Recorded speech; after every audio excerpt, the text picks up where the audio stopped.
할렐루야. 5월 15일 목요일 매일 성경 묵상 가이드입니다. 오늘 말씀은 에스더 3장 7절에서 15절의 말씀입니다. 얼마 전에 TV에서 보니까요. 과거 유럽인들의 놀이개를 만들기 위해서 아프리카에 코끼리를 많이 사냥을 했다 그래요. 코끼리 상아 있잖아요. 이렇게 생긴 상아를 사용하기 위해서 그때 포획한 아프리카 코끼리로 인해서 일정 지역의 코끼리가 씨가 말랐다라고 나오더라고요. 요즘 같은 시대에는 절대 있을 수 없는 일이죠. 멸종위기에 있는 동식물들을 천연기념물로 지정해서 포획을 금지하고 있지 않습니까? 그런 종이 전멸되면 그 종의 상하에 문제가 생겨서 생태계가 불안정해지고 불균형과 교란으로 인해서 큰 문제가 생기게 되는 거죠. 자, 오늘 말씀해 보니까 13절에 왕의 이름으로 쓰인 조서대로 간다면 유다인들은 페르시아 제국 내에서 씨가 마르게 될 것으로 보입니다. 왜냐하면 아달월 13일 하루 동안 유다인을 젊은이, 늙은이, 어린이, 여인들 막론하고 죽이고 도륙하고 진멸하여 그들의 재산은 다 탈취하는 자의 것이 될 것이다 라고 하니까 누가 그들을 가만 놔두겠습니까? 한 명만 죽여도 그의 재산이 다 자기 건데, 그죠? 유다인들은 천연 기념물이 될상 싶어요. 그 뒤로는 왜 다 죽어버리고 남는 사람이 몇 있을까 싶으네요. 이 일이 벌어진 후 남는 자가 별로 없는 듯 하거든요. 사실 제2차 세계대전 후에 유대인들은 나치 독일 히틀러에 의해서 그런 일을 당하긴 했죠. 그렇게 유대인들은 다시금 온 세계에 흩어지기도 했었습니다. 유대인들의 역사를 보면 애굽에서 바벨론에서 로마에서 나라가 분해되고 망합니다. 2차 세계대전이 끝나고 나서 그렇게 이제 근근히 가나안 땅 일부의 국가를 되찾아서 이스라엘이라고 지금에 있는 나라를 건설했습니다만, 자, 어떻게 해서 이런 일이 벌어지게 됐는지 지난 시간에 모르드게가 신앙 양심상 대궐 문 앞에서 하만에게 절하지 않는 이유로 인해서 발달된 일이라고 했습니다. 하만이 모르드게와 유대인은 다 없이 하고자 했던 이유가 구체적으로 무엇이라고 왕에게 보고했을까요? 8절을 보면 하만이 아하수에로 왕에게 이르되 한 민족이 왕의 나라 각 지방 백성 중에서 흩어져 거하는데 그의 법률이 만민의 것과 달라서 왕의 법률을 지키지 아니하오니 용납하는 것이 왕에게 무익하다이다 라고 하는 겁니다. 왕의 법을 지키지 않는다는 거죠. 그렇습니다. 왕의 법은 세상의 법입니다.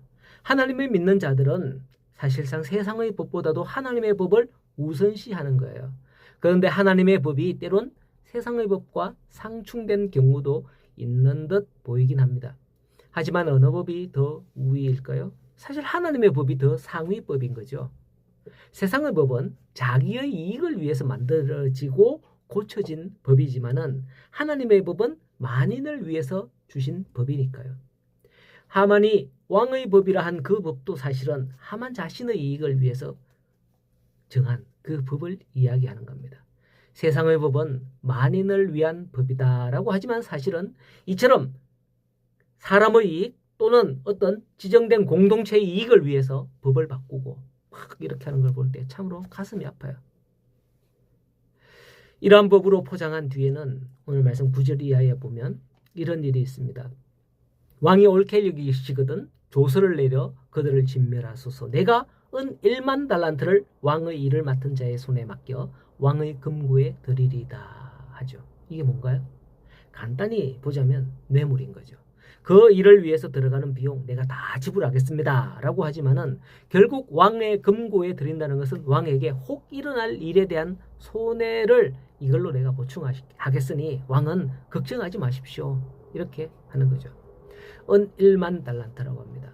그것은 1만 달란트가 어느 정도 무게냐? 약 340톤에 달하는 무게입니다. 은 340톤. 얼마일까요 이게?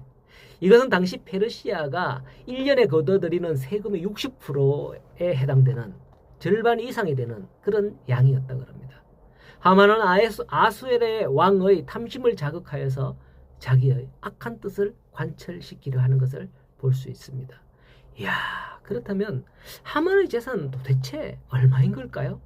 그 많은 재산은 어떻게 긁어 모았을까요? 좌우지간 하만을 우습게 여길 수는 없는 인물인 듯 확실합니다. 우습게 여길 수 없는 인물이에요. 아수에로 왕은 이런 하만에게 폭삭 넘어가는 거죠. 인장바지까지 빼주면서 네 속에는 옳은 대로 해라 라고 합니다. 이리하여 유다인의 목줄이 하만에게 넘어갑니다. 조서를 쓰고 왕의 반지로 인을 쳐서 각 지방에 붙여지는데 널기른으로부터 아이에 이르기까지 하나도 남김없이 다 죽이고 진멸할 것과 그들의 재산은 알아서 탈취해가라 라고 해놓습니다. 그러나 그러한 수산성의 혼란을 아는지 모르는지 왕궁에서는 아수에로와 하만이 마지막 부분에 보면 잔치를 벌이고 먹고 마셨다 15절에 기록하고 있어요. 이를 볼 때에 아수레 왕이 결코 선정을 베푸는 왕은 아니겠구나라는 짐작이 가는데요. 아니나 다를까 역사적인 기록을 보면 아수에로 왕은 매우 포악한 왕이다라고 기록이 남아있다고 합니다. 제국 전역에 사는 유대인을 학살하려는 조서를 반포하고도 이렇게 아무런 끄리낌 없이 잔치를 벌여서 먹고 마실 만큼 악하기 그지없는 자였습니다. 그런데 하나님은 그런 자의 왕비에 에스더가 오르게 했다? 야, 참으로 이거는 이런 짝은 뭐지? 우리가 이 TV에서 보면 야, 저런 짝은 어떻게 저런 사람이 될 수 있지? 생각할 것 있잖아요. 그죠? 야, 이런 짝은 뭐지? 생각될 수밖에 없습니다. 그러나 이런 것을 생각해 볼 때 아수에로가 악하지 왕비 에스더까지 한 통속으로 몰아가서는 안 된다라는 것을 분명히 알 수 있는 거예요. 하나님은 악한 자들 중에서도 당신의 필요한 자를 넣으셔서 당신의 선한 일을 위해서 쓰신다라는 것을 알아야 하죠. 오늘도 내 주변에 회사, 직장, 동료, 심지어 가족 중에서 그런 자들이 있을 수 있어요. 그런 걸 느낄 때 우리는 난 못해 하고서 박차고 나올 수 있습니다. 기분 나쁘다고. 내가 어떻게 이런 곳에 있을 수 있지? 너무 이렇다 하면서 박차고 나올 수 있어요. 그러나 이때를 위함이 아니더냐 하는 나중에 모르드게가 에스더 왕비에게 하는 말을 생각해 보시기 바랍니다. 이때에 내가 거기 있는 것은 어쩌면 하나님의 뜻이 아닐까요? 오늘 하루도 내가 속한 곳에서 하나님의 뜻을 위해서 심기어지는 한 그루의 나무가 되기를 바랍니다. 그래서 여러분이 그곳에서 뿌리를 내리고 성장하여 하나님의 뜻을 드러내는 그런 성도가 되기를 간절히 소원합니다.